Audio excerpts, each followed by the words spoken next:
Hello and welcome to a special 50th episode of Lowdown. Back by popular demand for round two is Jonathon O'Neill. Johnny, welcome back to the show. Cheers for having me back, mate. Much appreciated. Johnny, Excited for this one.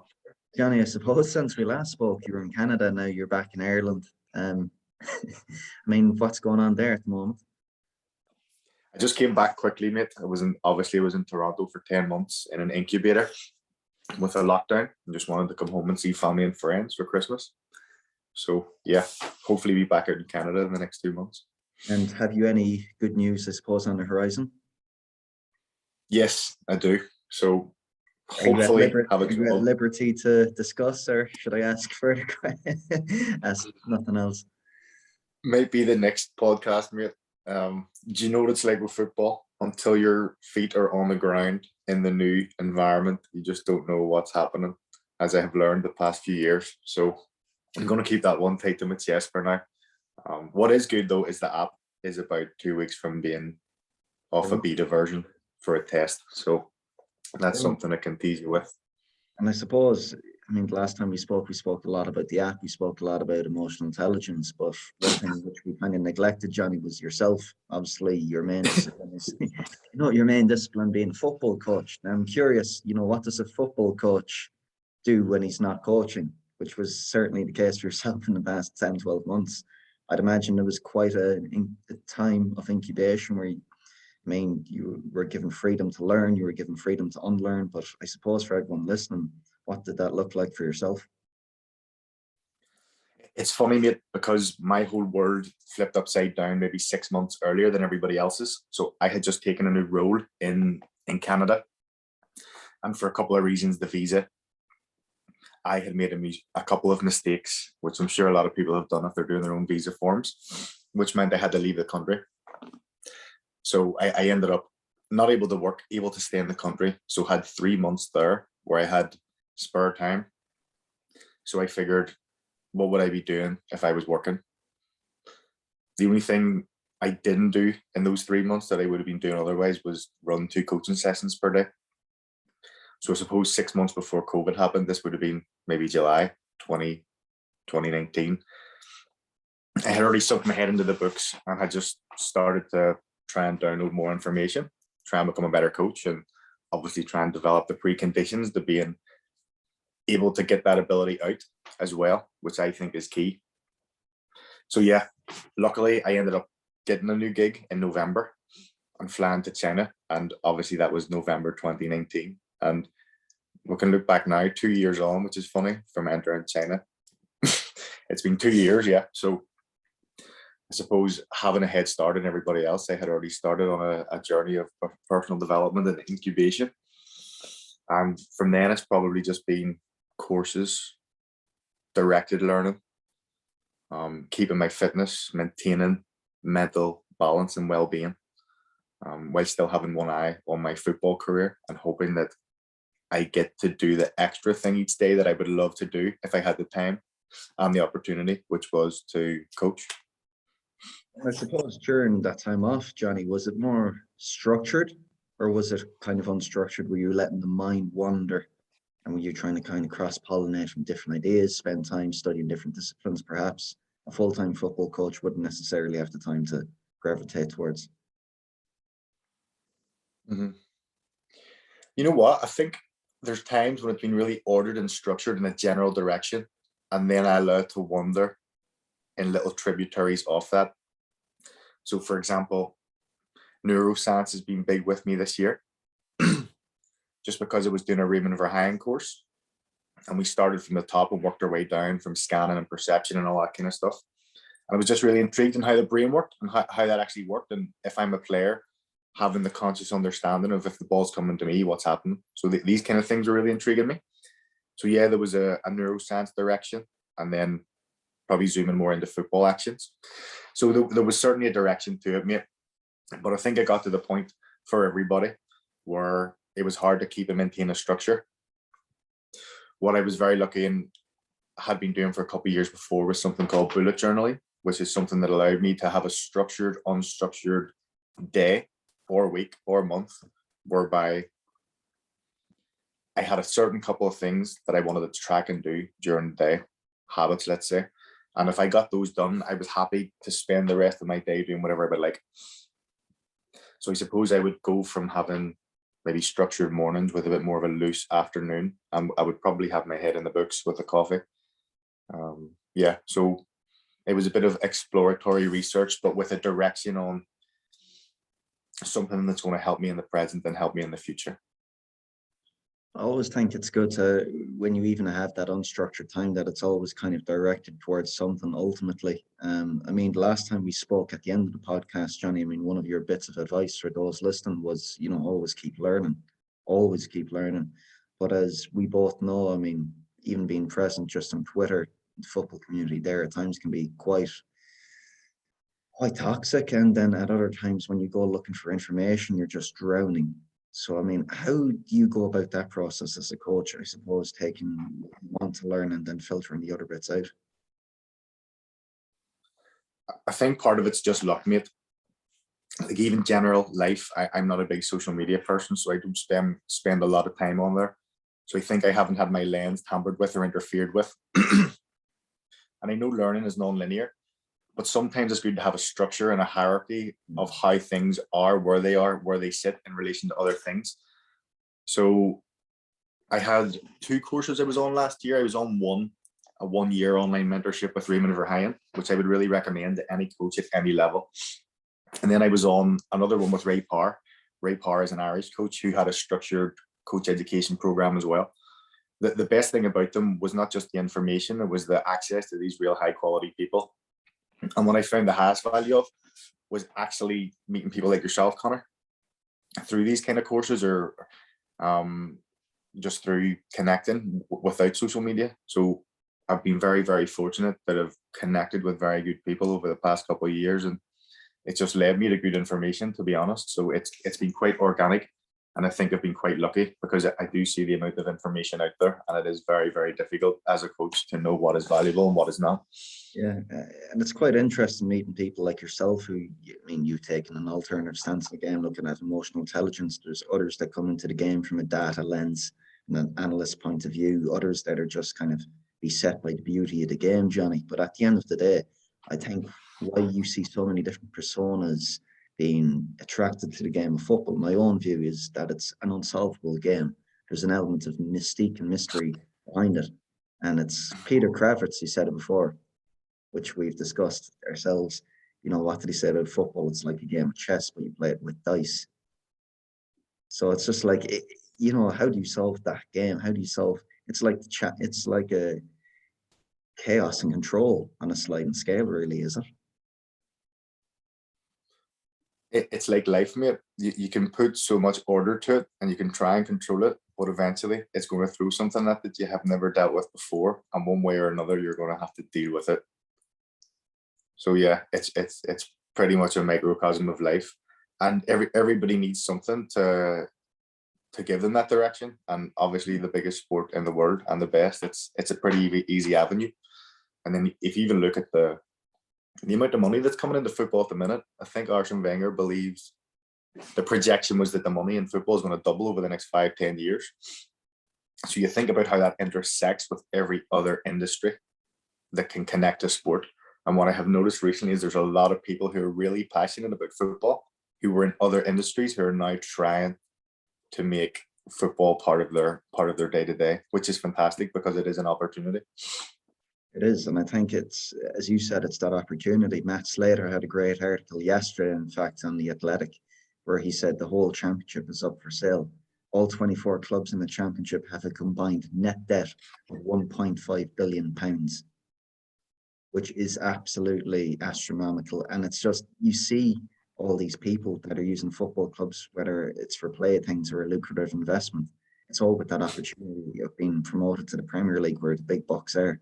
We've seen Norwich City, and we've seen their technical director who comes out and speaks so eloquently, Stuart Webber, the processes, the systems, and everything they've built for the last 4 or 5 years, which has been set up to help and support Daniel Farke. And then 8-9 games into the start of the Premier League season, things aren't going their way. Pull the plug. You know, there's very little mercy at the top flight football these days. No, mate.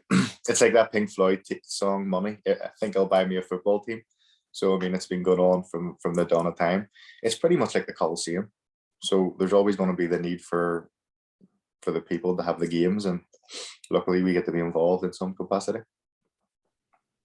But I suppose, like with what's come now in the last year, which European Super League, Florentino Perez speaking about what the younger generation of football fans wants these days, speaking about legacy fans. We've seen the big influx of investment from cryptocurrency firms into football and gambling. I mean, are we at a danger, or do you think it's already happened, where we've actually just prostituted the whole industry in the very top? Because if Wenger's an astute man, but he's also pragmatic. And for me, it's very dangerous when you hear the likes of him saying that in 5 to 10 years' time, that he foresees there's going to be twice the investment, twice money put into football. Yeah, I mean, it's just the society we live in. Obviously, that money drives everything, and it's like a business, and there's more eyes on it. So yeah, like the thing that I grew up and watched and was inspired by has probably changed completely, and it's the thing that I probably grew up seeing that I wanted to do day to day probably isn't that thing anymore. You know, so like if I grew up watching Arsene Wenger and Arsenal, I mean, let's be real, even then 15 years ago Arsenal were probably a powerhouse with more money and more opportunity than the average club, and it's probably just on a off the Richter scale exponential growth in the same pattern again. So even if you think about, was it Simon Cooper who wrote the numbers game? Was it Simon Cooper? No, it was. There's a different guy. Oh, what's his name? Am I going to have to Google this? Yeah, I think you are. That's really bad. Chris Anderson. Chris Anderson, is it? Yeah. Yeah, I mean, and he speaks about football starting off in industrial towns in England and Germany, like Munich and Manchester. And then what he goes on to say is obviously the way economies and have grew in countries and nation states have grown, that capital cities are now the main place that a football club might start up. So then you obviously have the likes of London. I think the other places he projected were places like Istanbul. So I mean, for me, even when you see City, obviously I'm just speculating here, but when you see the likes of City having clubs, feeder clubs, almost affiliate clubs in multiple countries, you could certainly see like a World League or a Super League down the line.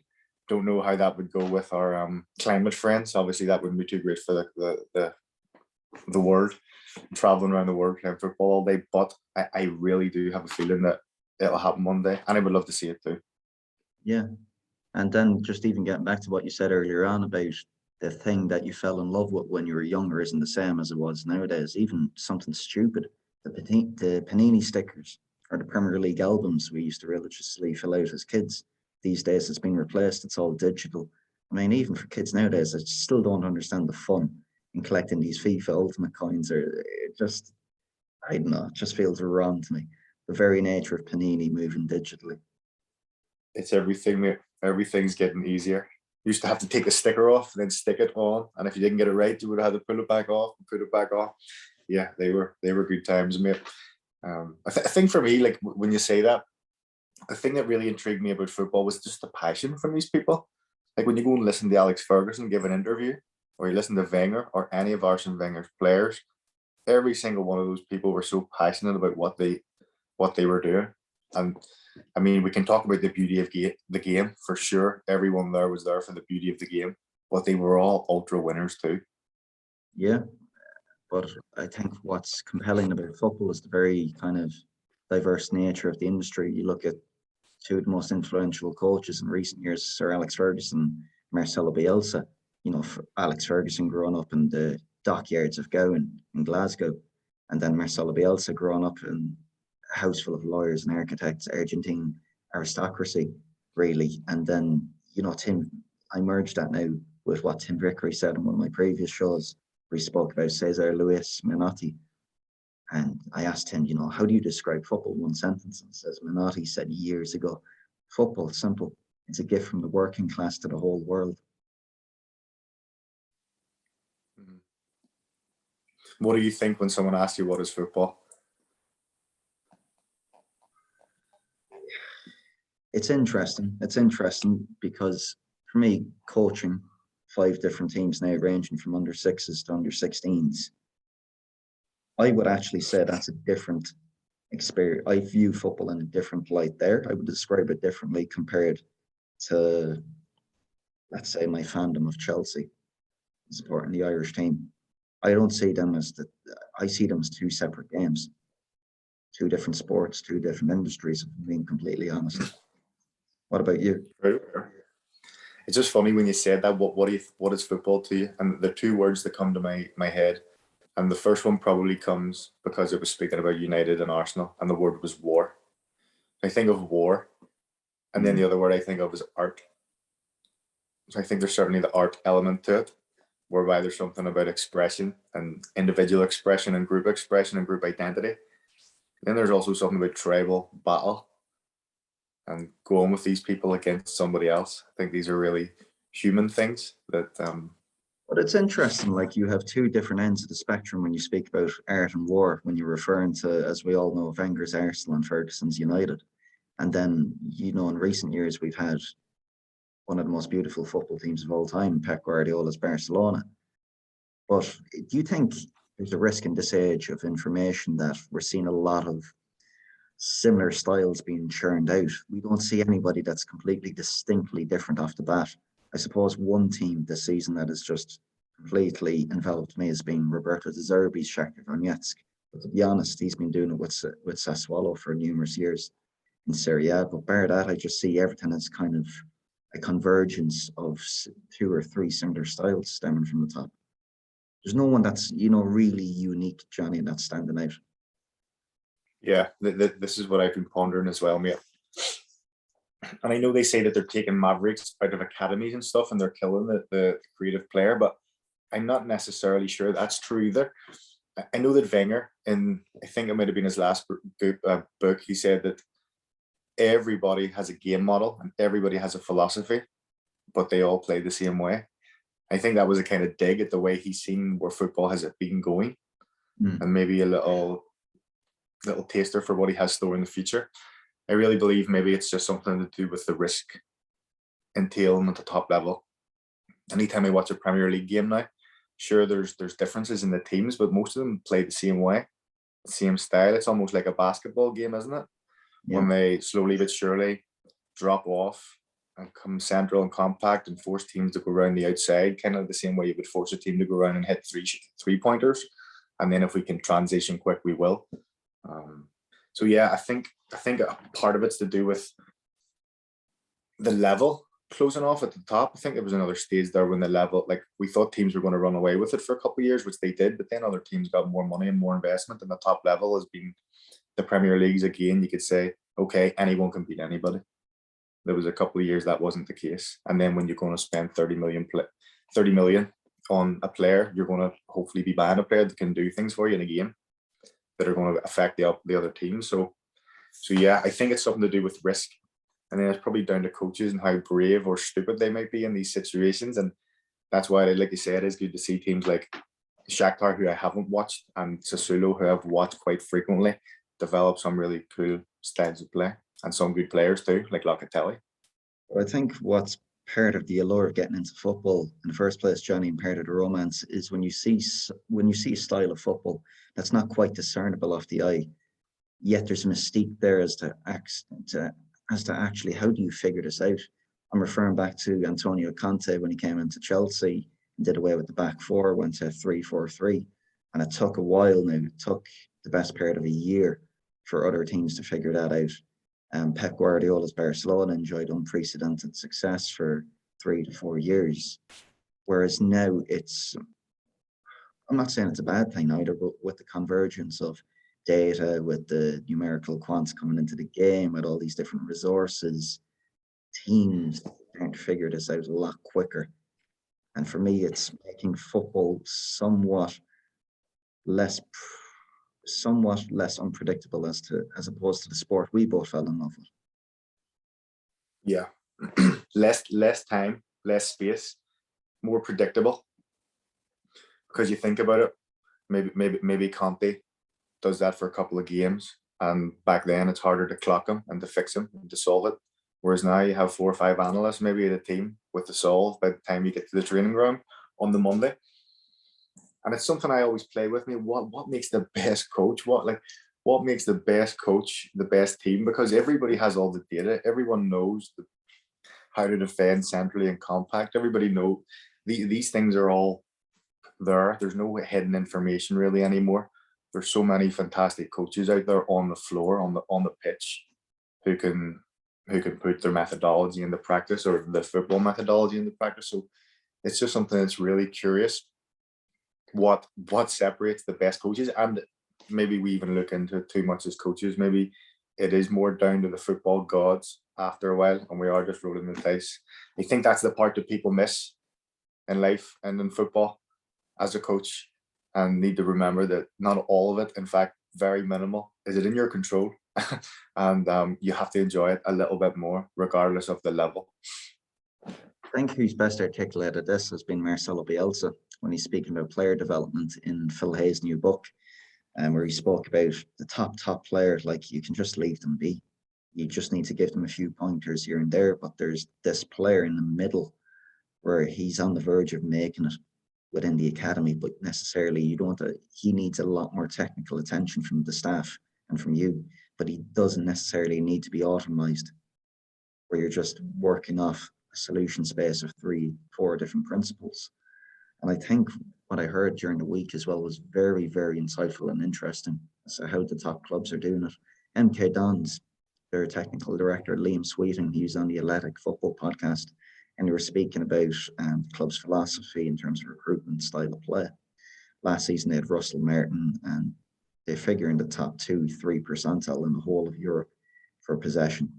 But last season and this season, I think they had something like 60% behind Barcelona, Man City, and 1 or 2 other clubs. Last season, they had Russell Martin. This season, they have Liam Manning. And they asked Liam Sweeting, the technical director, I mean, what's the big difference between the two? Because we don't really see much. And he says, under Russell last season, it was more kind of specific patterns of play.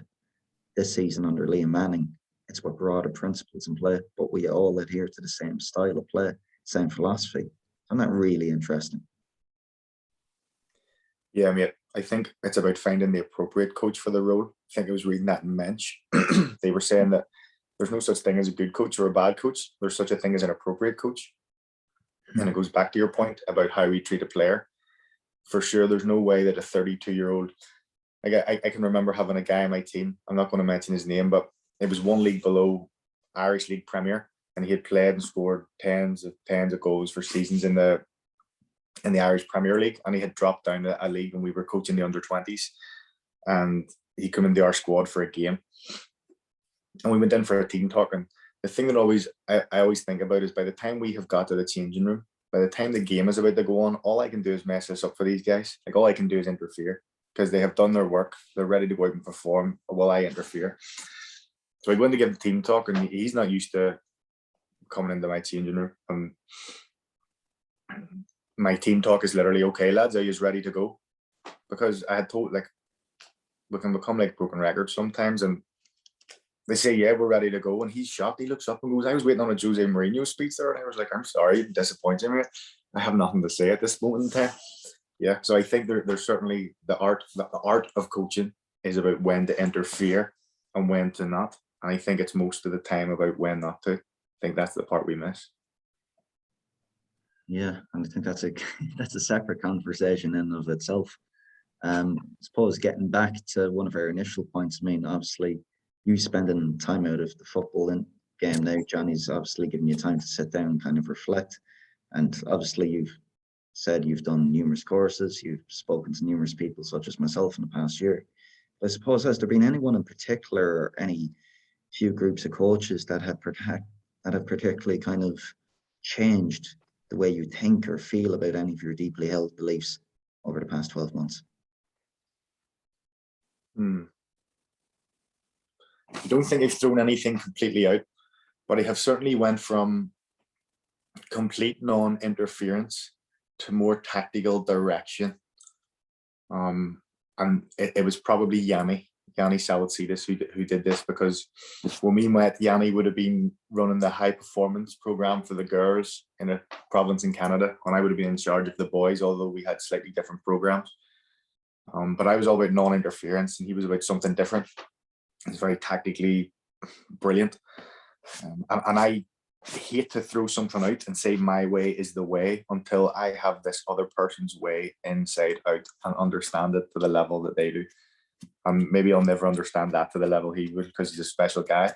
But I certainly spent a deep dive into all the information that he would send me around tactics and individual intentions and game intentions. And I think he was very lucky and very astute in the information that he came across, and then very committed in the way he's dived into it. So I think I've moved away from complete non-interference. Okay, we have to, it's probably most visible in my coaching sessions. You know, we can say maybe let the game be the teacher, but that can mean many things, because if you just put out 2 nets and let kids go and play 3v3, that might be okay at 5 to 8. But if you go from, like, let's say 14 to 18, it's probably not going to teach those kids. It's probably okay for the 32-year-old we're talking about being appropriate. That guy needs to get fit and play the game. I need to leave him alone. But if you want to produce players and you want to make players better and improve their football ability, you're certainly going to have to be more tactical with your maybe session design and how you see the game. So that is something that I've really, really looked at and really experimented with the past year. So trying to tie non-interference in terms of how I present and how I give information and when I give it, and then trying to marry that with implicit coaching sessions. That's been where I've been at recently, and I think that's a system that I'm really enjoying. I think it's really evidence-based as well. If you think about the science and evolution and how humans developed, yeah. So that's where I've been at the minute. So I certainly haven't thrown out the non-interference stuff, but I certainly came back up the scale a little bit towards let's try and direct a bit more intentionally. I think that's a gateway into intuition. And for purposes of our conversation, Johnny, intuition for me means kind of your coaching style. And you hear it bragged an awful lot that people, you know, they praise to death this Q&A coaching style, you know, where you're essentially facilitating a session. But I also think obviously there's time there to be a command and control coach. I don't necessarily see it as zero sum, you're either one or the other. See, football is a game with different rhythms. Obviously, if you're teaching 7 or 8-year-olds how to play the third man, you don't think they're going to solve it all of themselves. The 7 or 8-year-old is a creative mind. So as to how you get them to process that information, be it through divergent thinking or convergent, for me, that's really the art of coaching. I'm just curious, someone like yourself who's almost benign to the idea of tactical interference before, I mean, once you assimilated that within your own coaching methodology, I mean, how did you present that to the players? What would it look like in a typical session for you, Johnny, let's say with under 18s? So what I usually would have did before I would have did it, I'll tell you what I would have did before, which will make it easier. I would have started off with a positional rondo. So let's say my team, before I went to a club that told me how I had to coach, I would have played a 4-3-3. Why? Because I supported Arsenal, mate, and I liked the style of a 4-3-3. Teams were playing it at the time, so that was why I would have played the style. So yeah, I mean, you have to pick something to start, and then you have to go right before you learn the whole menu. You have to know one meal and one recipe. So I mean, we would have did positional rondos. We would have broke into some kind of building out from the back game or pressing from the front game, and then we would have went into a free 11v11 game. That would have been the basis of one of my training sessions. Maybe add some conditioning for 12 minutes in.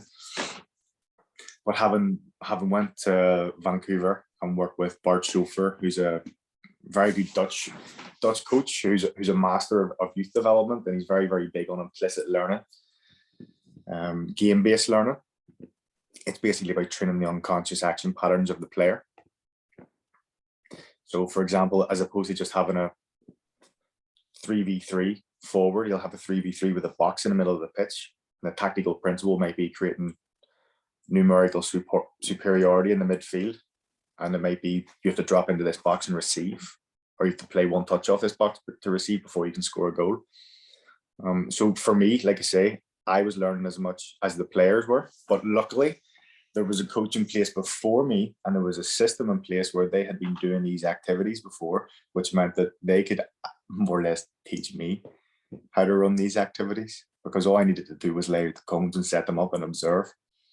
So there's certainly something about, yeah, the players helping me out on that side too. But yeah, it's just been about more intentional about what I want to bring out of a player, what I want to bring out of a session. And the thing that's really intrigued me recently has been like tactical solutions and building small-sided games with tactical problems for players. So I know I sent you a couple the past couple of months. Yeah, where terrific. I think it was, yeah, breaking and Brendan Rodgers 4-2-3-1 down, and there was certain movements that his team had. So there was a way where we could stick players within a box or within a 3 boxes within a certain position in relation to his setup. And then obviously I think what was the solution that Pep had? It was Grealish in front of the back 4, up on one side of on the left hand side. Yeah, no, it was Gundogan with his back turned to goal to attract the press. At the same time, the left centre back receiving the ball was Walker, wasn't it, on the right side that was inverting? Walker was on the blind side of the fullback when the ball was going side to side, remember? Yeah. To free up the far side winger in case Grealish couldn't get on the ball and face forward and get him behind. Yeah. And the next solution was, okay, then do we set back and then switch out? And the only way he could switch out was to, I think it was to Mahrez or Jesus. The only way he could do it is if Walker cut inside. So these are just things that I've been playing with recently. And obviously you can fix players in positions and leave that as a problem within a game for players to solve. So yeah, that's really experimental with me at the minute, mate. Haven't played with it as much as I would like, but I have experimented with it, and it's something that I'll probably continue to do in the future. There's something there that rings true, that the game is the ultimate teacher. I think, like, if you're a football fan, like all of us, I mean, you're just going to be welded to the TV box every week, aren't you? But it doesn't mean just because you're a coach with the Whitecaps, or if you're a coach with grassroots, there's something there to be taken from every game. Because it's just that moment of inspiration that you noticed in the Leicester Man City game that you can actually implement to your coaching methodology and game model. I'm just curious about these, as Yanni refers to them, solves. That's what the game is full of. And then us as coaches, we're trying to train our perception, train our eyes. Then you're sharing that information with the players, and you're trying to create independent, autonomous decision makers. But is there a limit? I mean, have you noticed it in the past, maybe from good or bad experience, of overloading the kids with too much information at that age? I'll be honest. I think the kids are like sponges. I think the kids love it, and the best teacher will hide the learning from them. You know, where they're just having fun and they're being engaged and they're just having an interaction with a coach and an interaction with an environment and with their friends and with themselves. Yeah, I really don't think it's an issue for kids these days. I know for certain generations, certain cultures, it might be an issue, but I think any players that I've ever worked with recently, the past couple of years, have been hungry for more information, and I just haven't been able to give them as much as they would need or want, because it's hard to be a coach, you know. And like I say, every player could improve, every player's positioning could be better, every player's execution and decision could be better. How do we impact them all?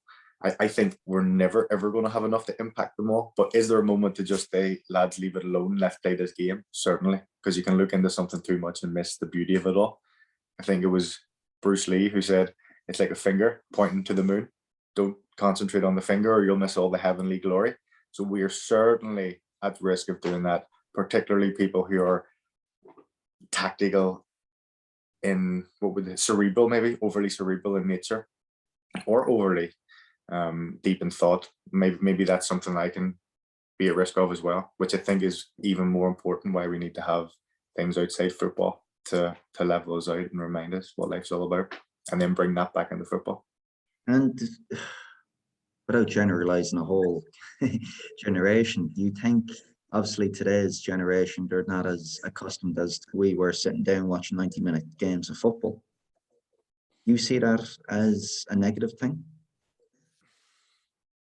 I ponder this all the time now, mate, because I would usually have sat, like teams I've coached a couple of years back, we'd have sat and watched the full game. We'd have sat and watched the full game and just shoot the shit over the game, and we'd record, rewind, let's watch that again, and we'd go through it together.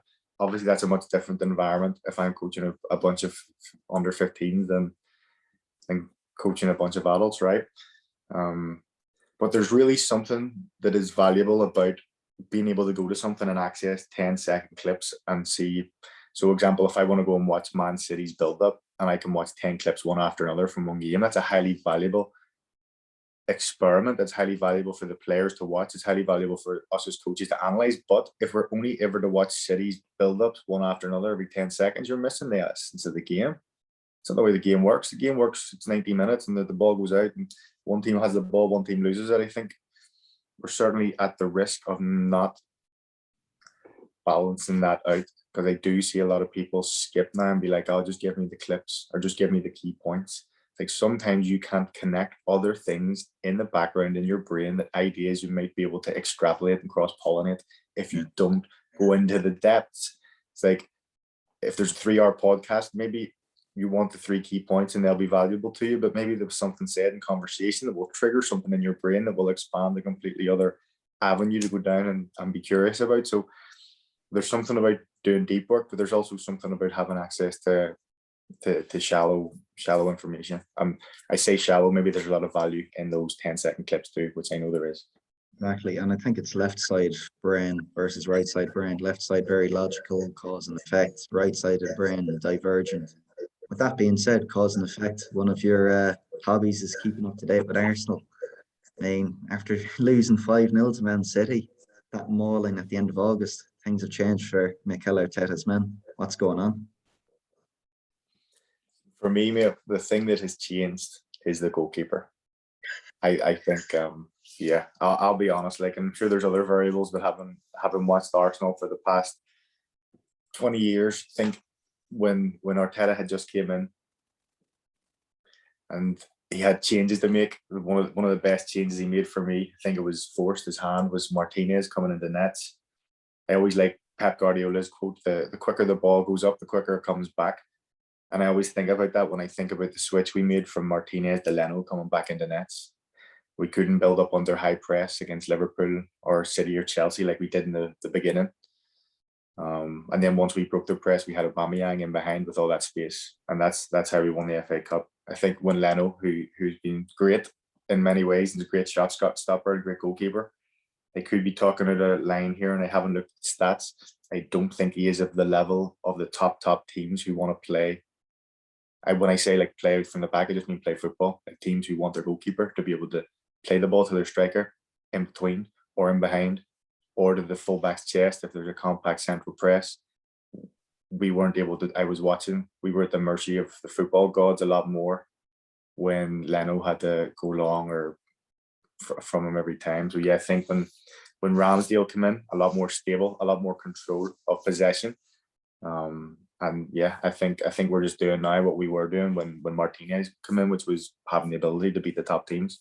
So yeah, hopefully a bit of consistency here, and we'll be okay. I was convinced that if he kept playing Oba on the left and he kept playing Leno in nets, he might lose his job. But luckily, Arsenal made good decisions and have continued to make good decisions around Arteta, and hopefully long may it continue. And we've obviously seen an uptake in the stats in terms of some of the Arsenal's key metrics, but as you know, and as I know, noticeably when you're watching Arsenal now, there are characters in that team. You look at Ramsdale, very extrovert personality compared to the aforementioned Leno, what he's contributed to the team. Partey coming back from injury, Sambi Lokonga playing with the presence of a veteran 30-year-old midfielder. I mean, Arteta has discernibly done some work in the character there at Arsenal. I mean, is that part of football often overlooked because it's not as glamorous as or as sexy as what we've become kind of accustomed to nowadays with XG and stats and the likes? 100%, mate. I mean, I love the statistics. I love the information we're able to access. But then when I'm reading, I mean, I love the Athletic. It's the best place to go get information anymore as a coach or as a fan. Well, I seen an article, I don't know who it was by, and it was like, oh, so United have signed Jadon Sancho now, so that should equate to X number of points for them, and then if they sign this player, they're going to win the league. And I'm what? Come on, mate, that is not the way things work. Like, you know, like you can't quantify those kind of things. Yeah, and certainly, like I say, when I first started watching Arsenal, it was a team of characters, a team of passionate people. I mean, with character, there's no perfect character, but there's certainly something cool to go and explore and enjoy. So yeah, he certainly brought in some good characters, and I think that might be the energy that we were missing. So maybe that's something that's intangible, let's say, that we were missing from before. Yeah, I think he's certainly bringing back the spirit of Wenger. That's what we were speaking about earlier on too. I mean, there's an allure there, there's a mystique about football that kind of draws you in. And for me this season, there's a cluster of teams such as your Arsenal, your Leeds, your Brightons, where there's almost a naivety there. There's an unknown as to what's going to happen on a game-to-game basis.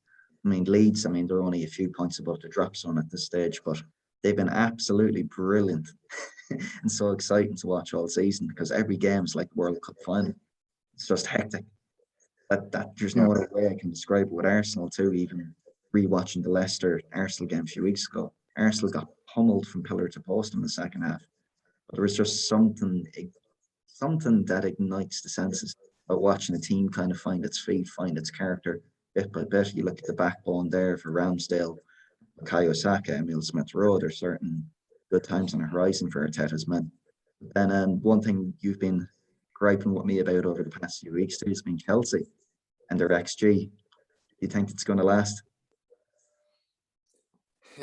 mate, I keep like realistically they should not be where they are, but at the same time, if Tuchel has done the job that he may have done, maybe that is their new XG, and maybe it's going to take a while to have a look, and maybe they're gonna beat everybody else. I just can't see that Chelsea team being so much better as a unit over the rest of the season than City and Liverpool. Now, I don't. Maybe that's just me being stubborn because I hate the way Chelsea play. I really respect it. It's really tough to beat, but I think there's been a couple of times now where it's been solved, and now the question is, can we get a string of results against them now whereby they have to change it again, and then will their change release the same result that this one has for them? You know, it's like the Conte when he went to the back three. I think it was Arsenal beat them 3-0. Arsenal beat them 3-0, turned them over. That wasn't an Arsenal team that beat Chelsea 3-0 ever. He goes to the back three and wins 14 on the bounce and wins the league. So you just don't know. These are all experiments, which is why, like what you said about Arsenal, this is a hypothesis. We do not know where this is going to end up, but judging by what we're seeing and from the character of the player, it's an interesting book to read. I'm certainly interested to read the next couple of pages and see what happens in it. I think for Chelsea this season, as a fan, and kind of trying to remove myself from that equation too, looking at them, what Tuchel has is obviously he's embedded a structure where every player is kind of up to date with their roles and responsibilities. However, within that structure, you have players with different skill sets.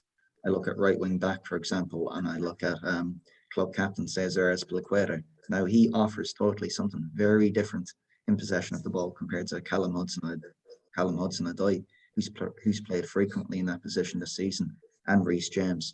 If you look in midfield, Jorginho is often the tempo setter, and then usually they have another dynamic player beside him in the likes of Kovacic, Kante, Loftus-Cheek mould. But that's also been fluid this season. And I think there's something to be said there about what we alluded to earlier on about the maverick player. Who's going to be that number 10? Who's going to be that star playing your system that's going to ignite it? Yeah, no, for sure. Like put Mount in between the centre half fullback and the two in front of him, you're going to get something different than you might get if you put in Ziyech. But I mean, like I say, another stage, another evolution. 15 years ago, you had Mourinho, just this wonderful Chelsea team with a slightly couple different modes they had it playing. You know, it was maybe Robin on one side, maybe you invert him. Yeah, Tuchel knows what he's at. And the reason I hate watching Chelsea at the minute is because I know what's going to happen, which is kind of the ultimate, which is testament to how good Tuchel is because he has control, right? There's just something about them. They're really hard to break down. It took a City team real work to beat them. I think that was one of the best performances we've seen in the season, City versus Chelsea. And even then, Chelsea were very, very good that day defensively. It took a couple of moments of brilliance. So yeah, Tuchel, back three, no transitions, like yeah, he's a tough cookie to break. I just hope it happens sooner rather than later, because I'm hoping Arsenal start trolling their way up the league here once they beat Liverpool on Saturday. There'll be no round three on the podcast for you the way you're going. But who who look, who are you then enjoying watching this season? I mean, with Guardiola City, they're still figuring out some things. Jack Grealish is still settling in. Gabriel Jesus, to be honest, has been completely revitalised that right wing role. Liverpool are showing something different, which I thought they had eradicated from their play since 17-18. And they haven't been coping with the transitions well at all with respect to what's happened this season. Brighton, for me, they're very exciting this season. Some of the combinations Graham Potter has there devising with the third man arriving in the field has been absolutely terrific to watch. Yeah, no, Brighton for sure. I'll be honest, mate, the way I've been living since the start of the Premier League, Arsenal has been my whole life. I keep an eye on City, I keep an eye on Liverpool, which I have done the past couple of years. Always keep an eye on Burnley. Just love the little guy punching above his weight. So they're doing what they've always done, although they have added Max Cornet, who looks like a smasher. That's it, mate. It's once you have something in place, you're just adding fuel on that fire. It's providing there's always a role, I believe, for a maverick in the team. It's what Bill Shankly said years ago. You need eight players to carry the piano, 3 to play it. And I suppose this is something we should actually discuss. You did a thesis paper back in 2016, 2017 on what the future player looked like. I mean, thinking back now, was there any place in that research paper for the maverick? I didn't even mention it, mate. I didn't even mention it. What I said was physical competency is required, not physical like mastery. So you don't need to be a Lukaku to be a pro player. It'd be very, very helpful, but you don't need it. You certainly need emotional intelligence. You need the ability long term to regulate yourself and make sure you can actualize within your environment. Then you certainly need game intelligence. You need to be making the right decision constantly every couple of seconds. So there's no hiding around that. And then the next question, we would go from there, because if we're talking about decisions, then we're talking about maverick. What is a maverick? What is creative? And what is the difference between that and someone who makes a good decision? So there's something there, you know. I had this discussion with somebody yesterday, my friend, who says he's on a course and they're talking about developing creativity. And I said, what's creativity in football? And he just stopped and did not know what to say. And I was like, well, what are you developing? You don't know what it is. So yeah, there's something to that. And then the question I asked him was, okay, so you have a player in front of the back centre half. There's 2 of them. There's a goalkeeper, and he bends down to tie his shoelace. What do you want your goalkeeper? What do you want your player to do? Do you want him to be creative, or do you want him to put the ball in the back of the net? To which he says he wants him to put the ball in the back of the net. So there's something there I've been playing with at the minute about what does creativity mean. I think it just means coming up with an unusual solution to a problem on the pitch. That's what I'm thinking. So how do we develop that without not interfering with players? Pattern recognition, though. So it's, as Yanni would say, it's coming up with a new solve. How many different ways do you want to spin it? And at the end So the first, you know, language is useless at the end of the day, as we've discussed countless times. Yeah, 100%. But then the first part of it is what's happening around me. But then that's the first part. But how do I come up with a new solution that I have never had before in a situation I have never been in before? Obviously, you'll have situations like it. So it's just one of those language blocks where you ask a coach something like this and they might not have a straight answer, which means we probably need to refine our language a bit more in football, right? Often with players, especially younger ones, they're doing the action before thinking. Yeah, they don't think it, they predict it, because the brain doesn't have the time on the football pitch to consciously think. And even if they're not 14, 15, they're not consciously thinking at all. They're unconscious. So whatever situation, action patterns, whatever unconscious patterns and motor behaviors they have before are probably going to be used in these situations. So which makes it even more important as a coach, like I say, to not just be completely non-interference, to maybe direct their unconscious situation action patterns in a way that's going to develop the correct football actions or the correct solutions to whatever problem they might have on a pitch. Because there are multiple ways they get. If you give Ozil the ball in between lines, he's going to do something different than De Bruyne, right? They might come up with a solution, and it's their solution. Maybe it's not creative. Maybe it's just their individual solution in relation to their previous situation, action patterns, and game understanding, and the players around them and where they are. So, looking at it from a neuroscience and an emotionally kind of intelligent point of view, Johnny, do you think there's still a lot of progress we still have to make when it comes to coaching grassroots players, underage players in this realm? I mean, that's the biggest place that has to happen. It has to happen at the grassroots. Everyone at the top has all this information and all this stuff. I've never seen anything about any of that on a course. I've never heard a coach being told they have to regulate themselves. I've never been like, go meditate in your car for 5 minutes after work because you're going to go out onto the pitch and the kids are going to melt your head and you're going to lose your temper. Like, these are all the waste in football, the intangibles that are actually tangible that people miss out and choose not to focus on and go down the toilet. So yeah, I think when I think of potential and what potential is, where's the potential for the maximum growth? It's certainly at grassroots, and it's certainly for all of this low-hanging fruit.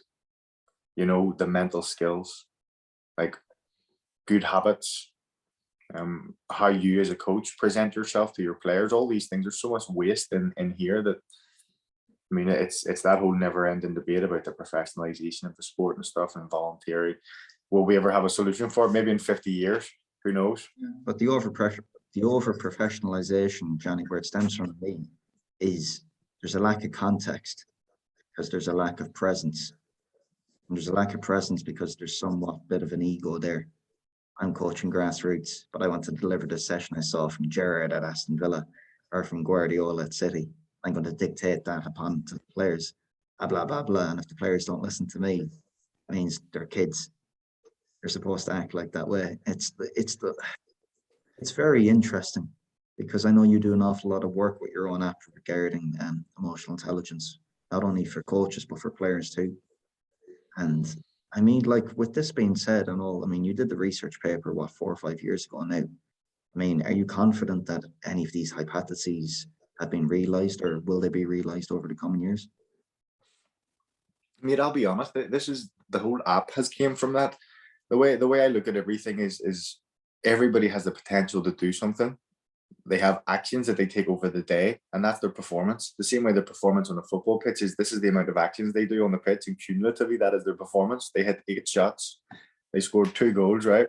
So same in life. You wake up today, I woke up today, probably going to have a coffee. I should probably read a book. I should do some reflection. I should do some gratitude. I should maybe do some yoga if I'm tight from yesterday. And like that, I'm speaking as a person here, not as a coach. I think on the outside of the whole improving a player's football ability, your ultimate goal is to be improving yourself. If you're not aware and in the process of improving yourself, it's very difficult to improve somebody that is not you, unless you're a master who has been at it for years and has just stopped and has the cigar and the whiskey out now, and you're doing this. You know, there's Jedi level people out there who are able to do that. I'm just not one of them yet. So but it's very difficult to realize that within a football club. And you have different people playing different games, be they short term, be they long term. So for me, environment is huge. no, you're right. No, you're right, and I'm finding this even when I'm speaking to people about the app, because everybody I speak to on the surface, I'm telling people, okay, there's this app that's going to help you build habits in your players, and it's going to develop mental skills, and they all know how valuable this is when you say it. They know the value of it. They don't know the context, or they don't know the how. And I just think it goes back to education, because when a coach goes and takes a Steven Gerrard session, he doesn't understand football. Anyone who goes and takes something off the internet and gives it to their players might have the best intentions. They might have the best intentions. They might get lucky and have the completely appropriate session. 99 times out of 100, this is not going to happen. So I think it's certainly down to education and what matters. And if you're educated at the level of the what, as Raymond would say, you're going to have a much better chance at making your how effective and appropriate. So it goes back to learning and education for me, mate. If you're a football coach, you have to improve a player's football ability. That's it. But off the pitch, there's life, and you have to have a model there too. And I suppose, you know, as we begin to close now, Johnny, I mean, we spent a long part of this conversation discussing about the current game, where the future game is heading, but most importantly, you know, perception and decision making. So for any coaches or anyone that's listening at all, I suppose, watching the current game and its current guys today, Where should their eyes be focused at the moment? I mean, for me, I know it's going to be cliche, but you watch City and you watch Liverpool. I know we watch them all the time and see them do some really good things. And the thing that's really helped me most, because like I say, I watch a load of games and everyone watches a load of games, but can you pick one 10-second clip, like Yanni would say, and watch it 50 times and watch every single player and what they're doing as the ball moves to every other place and where their head is and where their eyes are moving? I know that for me over the past 2 years, I mean, having already done a lot of that stuff and analyzed a lot of games, it was a much different level than I was used to. And I know that I'll be able to take this to my players at any level. I know that I'll be able to take that video and show it to my under 13s or 14s and say, look at this player and what he's doing. And they're probably going to learn more off that bit of clip than they're going to learn off me. So I would say, yeah, watch something often, something short often, and watch something long a couple more times as well. That would be I don't think there's any rules to solving this problem, is there? We'll be here all. Well, it's not unsolvable. There's just a million ways to solve it, which is the cool thing about it. And that's why we'll probably have another 15 of these podcasts, mate. Hopefully, next time you jump on the pod, Johnny, for round 3, you'll be in a better position to divulge what your next adventure is going to be. But listen, as always, mate, it's an absolute pleasure to speak. Second time now in the podcast. We'll have to go for the hat trick sometime soon. But yeah, hope you enjoyed it as much as me. Mate, I appreciated it. Thank you very much. Just a quick one, by the way, the app headcoach.app, it should be out for the public, for coaches and players in January. It's a mental well-being, emotional intelligence app, builds and tracks habits in football players and delivers emotional intelligence strategies. So any coaches out there who maybe want and know that this is valuable but don't know how to give it to their players, then just get in touch and we'll be able to get a chat about it for sure. Brilliant. I'll link that in the show notes below. Johnny, once again, thank you. Pleasure, mate. Thank you.